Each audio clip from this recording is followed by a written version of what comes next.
Aujourd'hui dans l'histoire est votée la construction de la plus tristement célèbre des lignes de fortification.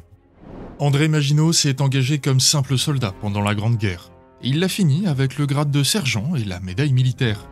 C'est la raison pour laquelle, une fois devenu ministre de la guerre, ses collègues ne lui refusent rien lorsqu'il s'agit de défendre la patrie.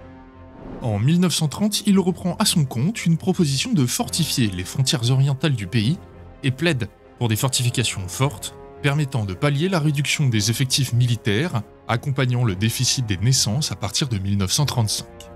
Malheureusement, il mourra 2 ans plus tard et ne verra pas l'achèvement du chantier en 1936 qui portera son nom. Ce réseau, la ligne Maginot, est exceptionnel pour son époque. Une cinquantaine de gros ouvrages équipés de pièces d'artillerie, plusieurs centaines de casemates, des postes d'observation, des fortifications pures et simples, bref, un ouvrage monumental. Il débute sur les bords de la Méditerranée et remonte jusqu'à la frontière belge. Les Ardennes, comme on le sait, ne sont que légèrement fortifiées car considérées comme impraticables.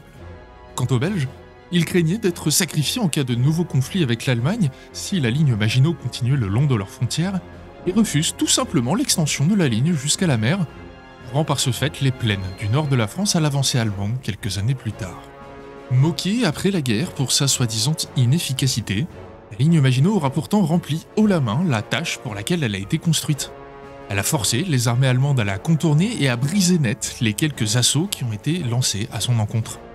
Et on peut légitimement s'interroger sur les résultats de l'offensive allemande si les Ardennes et la frontière belge avaient été fortifiées avec la même intensité que la rive du Rhin. À demain pour un autre événement historique.